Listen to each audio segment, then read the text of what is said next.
Nous sommes toujours avec Reynald Ménard, infirmier, anesthésiste, urgentiste, réanimateur, qui rentre il y a quelques semaines d'une mission à Gaza. Reynald, on te sent très éprouvé par ce qui s'est passé. Tu es rentré il y a peu de temps. Est-ce que toi-même, tu arrives à te faire aider par MSF quand tu rentres? Est-ce qu'il y a dans la structure MSF des soutiens psychologiques? Parce que ce que tu as vécu, ce que tu vis, c'est juste incroyable. Ouais, Est-ce que tu es aidé, toi? Oui, je voudrais parler de mes collègues nationaux. Eux, ils sont aidés aussi, mais ils sont ils sont tous traumatisés et puis ils sont dans la survie. Donc il faut un temps. Ils ont la possibilité de faire un suivi coaching psychologique, mais simplement pour du cas par cas rapidos. C'est qu'on peut pas travailler sur du long terme tant qu'il n'y a pas la paix. Donc on a assez d'aide pour nos collègues nationaux qui ont perdu femmes, enfants, parents, maison, tout quoi. Et pour nous, les internationaux, donc qui rentrent et qui sortent, qui ont cette chance-là en tout cas, on a un suivi psychologique obligatoire. En tout cas, moi, ma structure Oslo, en Norvège, MSF Norvège, m'oblige à passer 1 à 2 heures avec un psychologue où on en discute. Et puis, c'est en fonction de moi. Si j'ai des besoins, je peux le rappeler et puis en discuter avec le psychologue. Donc, c'est très pro. Et puis, c'est quelqu'un que je connais d'avance. Donc, il y a moyen de décompresser avec ça, quoi. Mais moi, je le fais une fois. Et puis, ensuite, j'ai mes techniques à moi, quoi. T'es solide. Oui, on sent chez toi une certaine, une solidité certaine, une force, un courage qui... Enfin, moi, je suis vraiment, et toi aussi, Anne, on est épaté par la façon dont tu nous parles de ce que tu vis, là. Et de façon plus personnelle, comment ça se passe avec ta femme et tes enfants? Comment ta femme réagit-elle à tes envies de partir à chaque fois et de dire toujours OK à des missions de plus en plus dangereuses? Ma femme est partie avec moi pour une première mission en Haïti quand elle avait 19 ans. Donc elle a compris, et puis elle est tombée aussi amoureuse d'Haïti. Donc elle comprend ce besoin-là. Elle sait que j'aime ça, que je suis capable de le faire, que je suis bien dans ma tête pour le faire, parce qu'il faut être bien dans sa tête pour faire ça. Et puis les enfants aussi me soutiennent. Donc excuse-moi, Reynald, tes enfants maintenant, ils ont quel âge? Moi, je les ai connus tout petits, mais ils ont 17 et 15. Donc ça fait quelques années qu'ils sont un peu habitués à la chose. Sinon, et puis avant, je partais en volontaire. Donc depuis l'âge de 8 ans, l'un et l'autre sont habitués à ce que je parte. 3 mois, c'était un peu long. Première mission en Haïti où pas moyen d'être en contact avec eux, mais c'est un projet de famille, quoi. Ils savent que je suis capable de le faire, ils savent que je veux le faire, ils savent que je suis efficace. S'ils sont pas d'accord, je pars pas. C'est un projet de famille, c'est des valeurs qu'on veut leur donner à nos enfants avec ma femme. On s'est dit, et pour Gaza, c'est franchement, là je sors de ma neutralité, mais comme le monde fait rien, moi j'ai la possibilité de le faire avec MSF et de faire un changement, et c'est un peu no future, quoi, punk. Je fais parce que je suis capable de le faire, et j'ai envie de le faire, et ma famille me soutient, et les garçons je leur apporte à mon avis des valeurs d'humanité qui à mon avis disparaissent plus ou moins aux plus hautes sphères des grands États qui se veulent les droits de l'homme. Destin inattendu. Des personnes ordinaires au destin extraordinaire.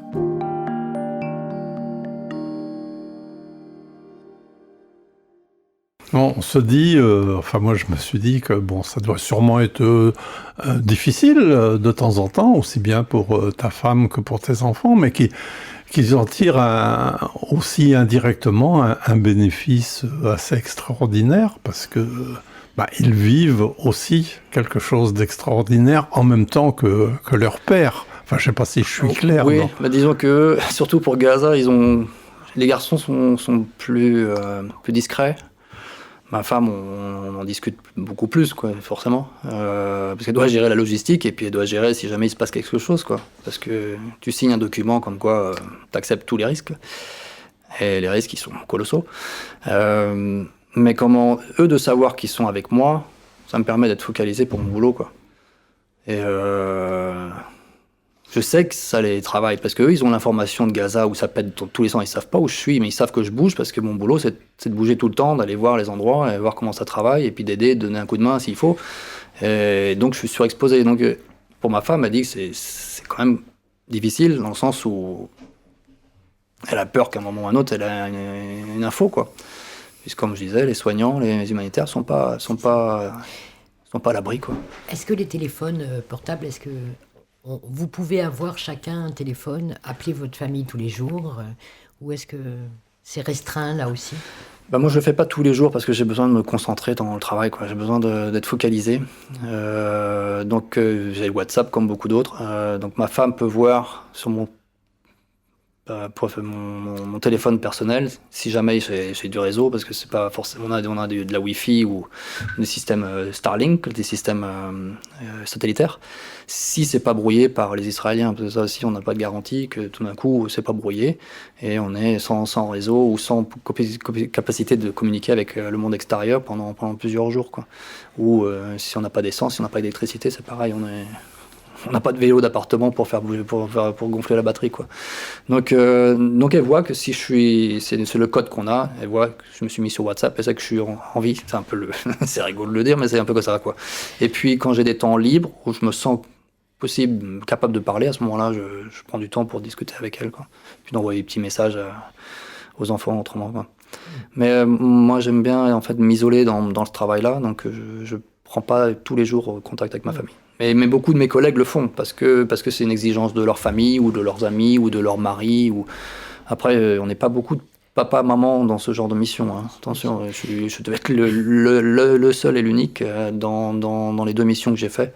Ou alors, c'est des gens qui ont déjà des enfants très âgés, quoi. Tu as une femme et des enfants remarquables aussi. Ouais, c'est mon soutien. Ouais. Sans eux, je peux pas. Si je sais qu'ils sont avec moi, je suis à fond dans le boulot et je suis super focalisé. Donc ils me soutiennent. Ils me donnent du courage, quoi. Le contact avec, alors tu as le contact avec les Gazaouis, avec les Palestiniens. Est-ce que tu t'es trouvé une fois ou l'autre en contact avec des soldats israéliens et comment ça se passe? On évite le contact avec les soldats. Oui. On n'est pas censé leur parler, ils ne sont pas censés nous reparler. Généralement, ils nous crient dessus, donc c'est pas vraiment des discussions. Ils n'aiment pas spécialement les humanitaires. Donc les moments où on est passé, ils restent professionnels, mais ils nous traitent comme des gens qu'ils n'aimeraient pas voir là. Donc ça, c'était pour la rentrée. Et la deuxième rentrée, c'est le contact avec les militaires, au point de passage de Kerem Shalom, qui est au sud de la bande de Gaza.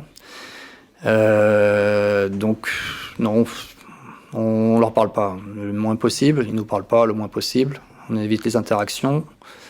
Hamas, on évite les interactions, eux ils se cachent, ils sont bien cachés. Tu sais pas que c'est Hamas, hein. J'en ai vu quelques-uns, mais tu leur parles pas. Et puis le peu de militaires qu'on a vus, non, ils nous ignorent. Mais c'est compliqué de travailler avec eux, enfin, oui, de devoir collaborer avec eux. Enfin, c'est pas de travailler parce qu'on travaille pas avec eux, mais on est dépendant d'eux pour faire nos déplacements. Donc ils sont obligés, ils veulent savoir où on est à chaque minute. Donc pour moi, mon boulot de bouger, c'est tous les 24 heures ou 48 heures à l'avance, je dois donner mes coordonnées GPS pour dire ok, je pars de là à telle heure pour arriver là à telle heure. C'est impossible parce que c'est un fatras pas possible, c'est un chaos total. À Gaza, il n'y a plus de route. Donc pour se rendre d'un point A à un point B, vous pouvez mettre 2 heures, il n'y a que 4 km. Moi, je ne peux pas le faire à pied, j'ai pas le droit. Parce que je suis surexposé. Donc on est dans des voitures avec des chauffeurs. Avec des gilets pare-balles quand même? Non, ça sert à rien les gilets pare-balles. Okay. Ça sert à rien, c'est des bombes. Donc s'ils veulent me tirer dessus, c'est avec des bombes qu'ils le font. Donc non, ça sert à rien. Parce que MSF, on est neutre. Donc le principe, nous, c'est de travailler avec tout le monde. Et si on commence à mettre des gilets pare-balles, ça peut être mal interprété par les belligérants. Donc l'ONU le fait. L'ONU, ils sont avec casque et gilets pare-balles bleus. Les journalistes le font, parce qu'ils sont surexposés, mais eux, ils se font tirer comme des lapins. Il y a 180 journalistes qui se sont fait tuer par des snipers ou par des bombes. Pour éviter qu'ils donnent l'information. Donc non, nous on le fait pas parce qu'on voit pas l'intérêt et on veut pas être assimilé à des belligérants en portant un gilet pare-balles. Et c'est notre t-shirt, le t-shirt MSF que pour certains vous connaissez quoi, avec le logo quoi, oui. MSF. Et c'est tout, ça c'est notre gilet pare-balles et le fait que et notre pub, de dire nous on est là pour les gens qui ont besoin, c'est tout. On n'est pas. Il y a d'autres organisations comme Médecins du Monde ou oui, en ce moment. Oui, il y a Médecins du Monde. Il y a 96 organismes. Oui. Donc il y en avait déjà d'avance. Il y en a qui ont pu, au début de la guerre, rentrer sur le territoire de la bande de Gaza. Mais ouais, non, il y a 16 équipes qu'on appelle EMT, c'est Emergency Medical Team. C'est généralement 3 ou 4 personnes qui viennent pour 2 ou 3 semaines. Ils sont en autonomie. Ça, eux, ils aident dans les hôpitaux pour les urgences. Donc, ils vont faire des opérations d'urgence rapidos. Donc, il y a un chirurgien, un anesthésiste, une infirmière d'opération, et puis une 4e personne ou 5e personne pour faire des roulements. Ils sont un peu dispatchés. Il y a 16 équipes comme ça dans toute la bande de Gaza. Et je disais, il y a 96 autrement organismes humanitaires qui sont présents. Donc, il y a la Croix-Rouge internationale, il y a AMC, il y a CARE, il y a Médecins sans frontières, il y a Médecins du Monde. Je peux en citer Et vous bossez ensemble quotidiennement? On bosse pas, on est tous dans nos structures plus ou moins, mais on va s'entraider quoi. C'est-à-dire que ça se fait très rarement dans les cas de crise humanitaire où les différents organismes vont s'échanger du matériel ou autre, parce que s'il peut se trouver que nous dans nos arrivages de matériel, on n'a pas besoin de tout ce qu'on a quoi. C'est des kits. Et donc moi pour les cliniques où je travaille, j'ai pas besoin de kit orthopédique, mais ça arrive dans un kit parce qu'on a besoin de tel ou tel truc et il y a tout un matériel que j'ai pas besoin. Donc on peut le donner à AMC qui fait de l'opération non-stop quoi, qui est un organisme américain, ou UKMed qui était à côté de nous.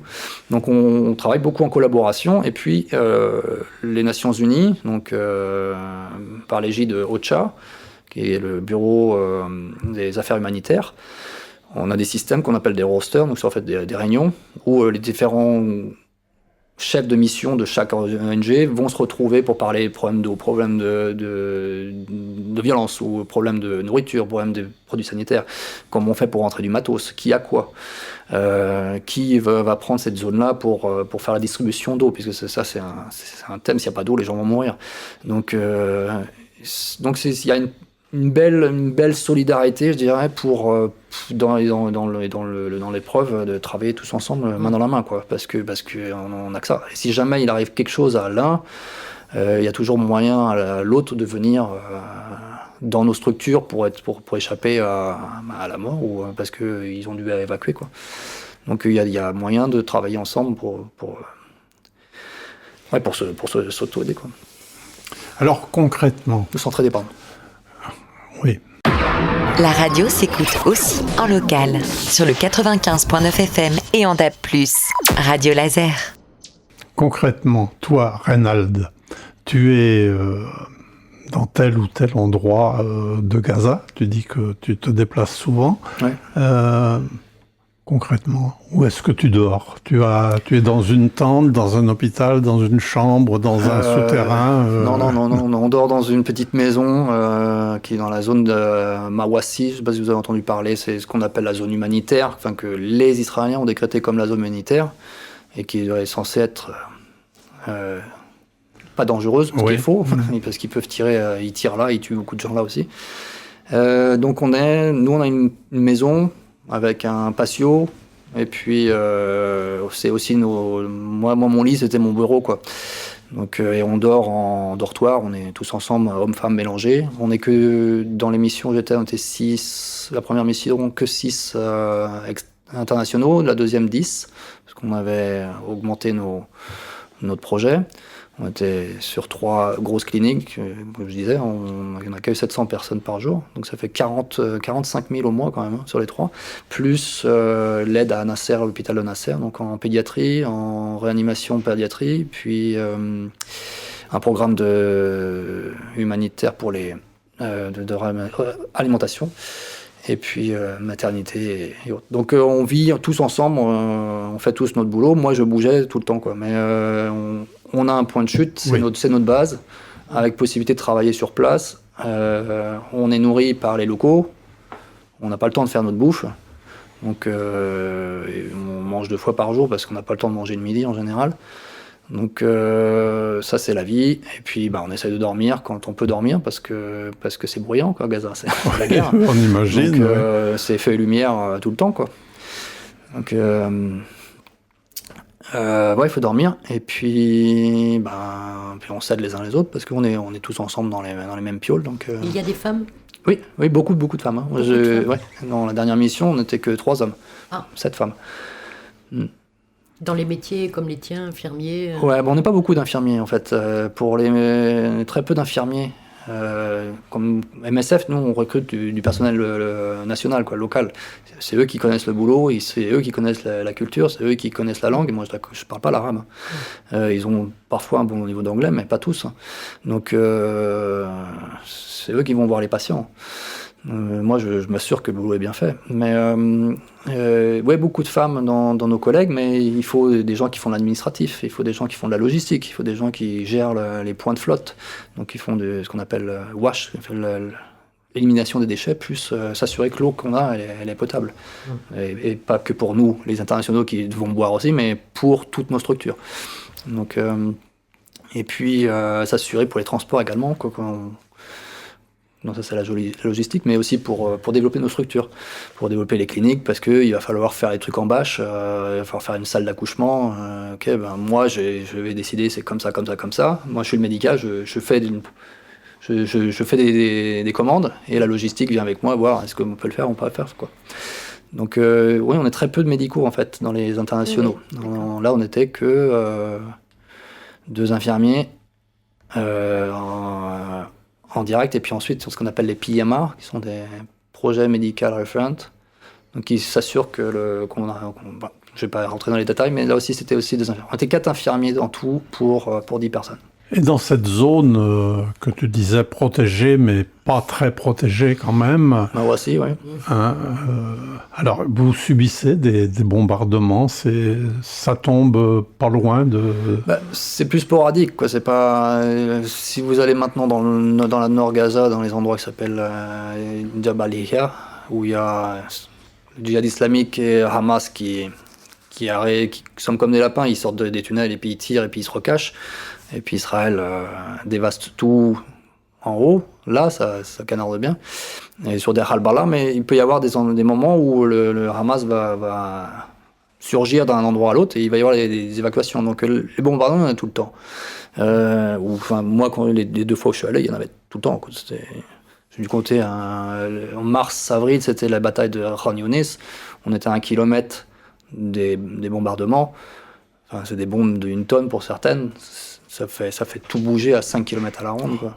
Donc la maison, nous, elle bougeait toutes les 2 minutes, quoi. Parce que, je me rappelle avec la traduction avec qui j'étais, on a calculé un moment, sur 3 heures, toutes les 3 minutes, il y avait une bombe, quoi. Et je parle pas d'une petite bombe, une grenade, hein, je parle de bombe où vous prenez le souffle, ouais. Et puis... je ne sais plus comment on dit ça en français, mais... la déflagration, la pression, peut-être. La pression, quoi. Il y a un souffle de pression qui arrive. Et tu le sens bien, quoi. Et là, les maisons bougent, quoi. Un mini tremblement de terre, quoi. Les oreilles, non quand ça tombe pas loin, les oreilles, ouais, ça fait mal, mais je vais pas marcher en me bouchant les oreilles, quoi. Non, mais je veux dire, est-ce qu'il y a des conséquences sur... je pense que les gens qui sont soumis à des C'est des bruits absolument... c'est plus qu'ils sont traumatisés, quoi. Et ils sont sur le qui-vive tout le temps. Il y en a qui dorment pas ou qui dorment très mal. Donc ça a des conséquences sur la psychologie des gens, sur l'équilibre psychique des gens. Il y a beaucoup de gens qui pètent des câbles, quoi. Ils deviennent fous. Il y a un travail colossal après cette guerre, enfin comme n'importe quelle guerre. C'est qu'il y a un travail colossal parce que tout le monde est traumatisé, même ceux qui les soignent. C'est même les psychologues. Ils font un travail, eux, qui est phénoménal, quoi, les locaux. On a entendu en France que c'était sans doute de la propagande israélienne dire que si autant d'hôpitaux avaient été détruits, c'est parce que les gens du Hamas se cachaient dedans. Est-ce que c'est de la propagande pour pour qu'on accepte cette tuerie, ce génocide? Je peux rien dire par rapport à ça, j'ai pas de connaissances. Okay. Israël arrive avec ses preuves, nous on n'a pas de contre-preuves. Donc, et puis en général, il s'est détruit, donc il n'y a plus de preuves. Tu as fait donc, Reynald, deux séjours, 2 missions à Gaza. Est-ce que tu peux nous dire si tu as l'intention de retourner, si tu as des projets pour les temps qui viennent? Je décide pas de mes missions, en fait. On me propose et je peux dire oui ou non, c'est tout. Mais moi, j'ai envie de retourner à Gaza, oui, parce que j'arrive à gérer ce genre de situation. Je suis efficace. Je ne veux pas me perdre des fleurs, mais je suis bon dans ce que j'ai fait, en tout cas là-bas. Je suis content de ce que j'ai fait. Et j'ai l'impression que c'est pas fini, quoi. J'ai un truc à finir là-bas, quoi. Et puis surtout, je me suis attaché à beaucoup de mes collègues nationaux. Ils sont incroyables, quoi. Eux, ils vivent ça tous les jours. Ça fait 1 an qu'ils sont sous les bombes, et puis ils ont vécu ça toute leur vie, quoi. À se prendre des bombes de temps en temps parce que le Hamas et Israël se chamaillent. Là, c'est plus de la chamaillerie, mais c'est hors de proportion. Mais non, ils font un travail extraordinaire. C'est eux les héros, quoi. Pour moi, c'est mes héros, quoi. Je suis impressionné par leur courage, leur volonté, leur motivation, leur don, le don de soi pour les leurs, quoi. C'est impressionnant ce qu'ils font, quoi. Excuse-moi, Reynald, mais t'es quand même un héros aussi. Merci. Oui, on peut le dire. On peut le dire. Aujourd'hui, on a entendu qu'il y avait un cessez-le-feu au Liban et que le Hamas accepterait un cessez-le-feu. Comment crois-tu que Netanyahou va réagir? Je ne peux pas me prononcer sur les questions politiques, je n'ai pas le droit. Peut-être, oui, on verra bien. Je l'espère, c'est tout. Oui, tout mon cœur, quoi. Ça a trop duré.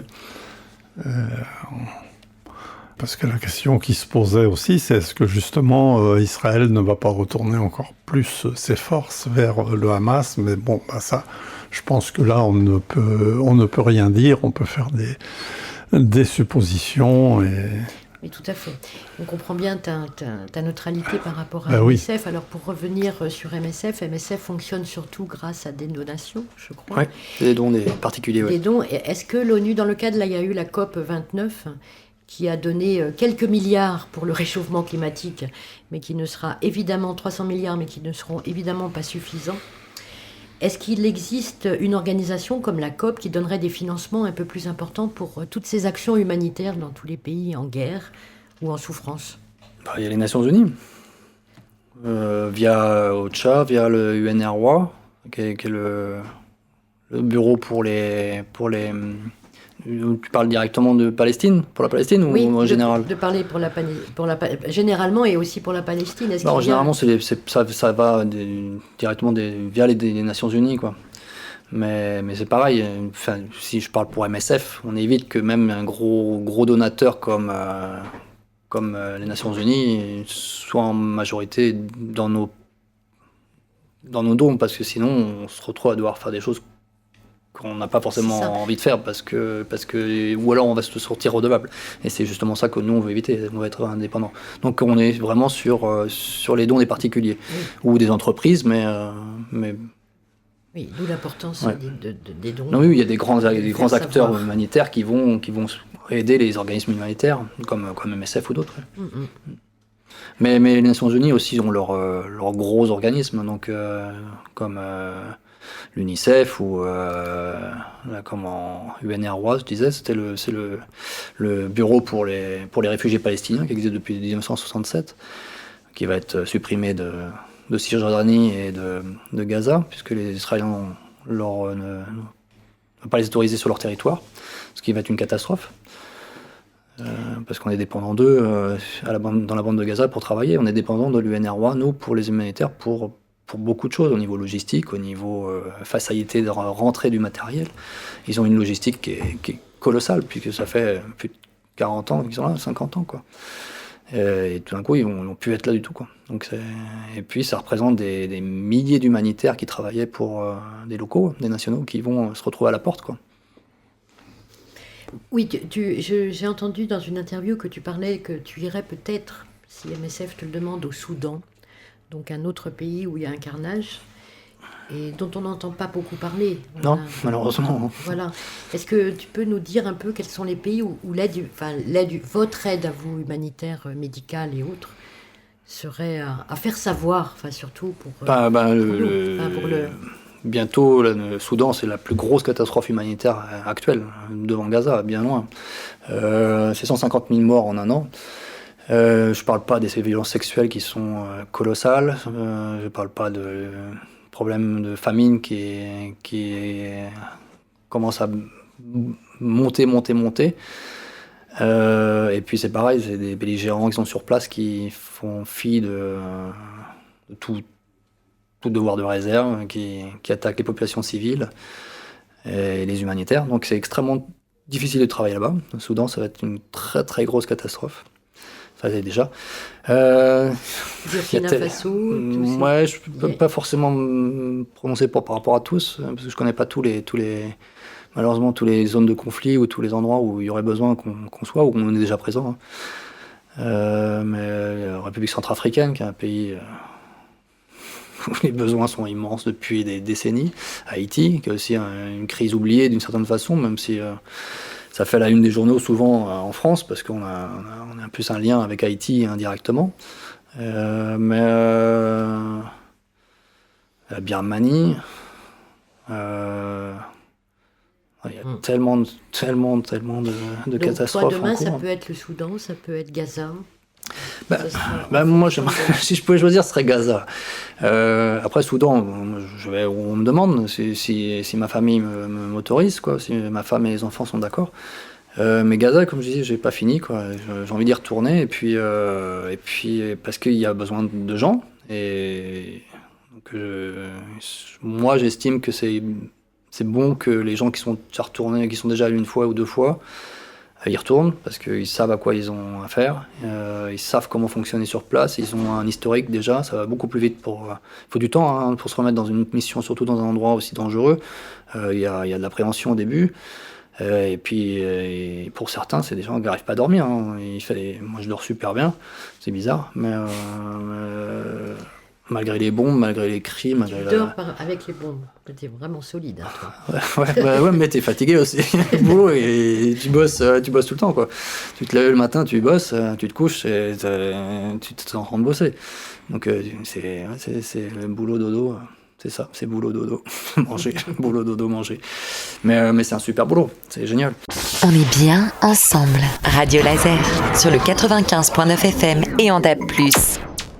Bien, moi je suis vraiment, personnellement, je pense que Anne, tu dois être dans le même état que moi, on est vraiment ému, admiratif, heureux en même temps que nos auditrices et nos auditeurs puissent entendre la parole de quelqu'un comme toi, Reynald.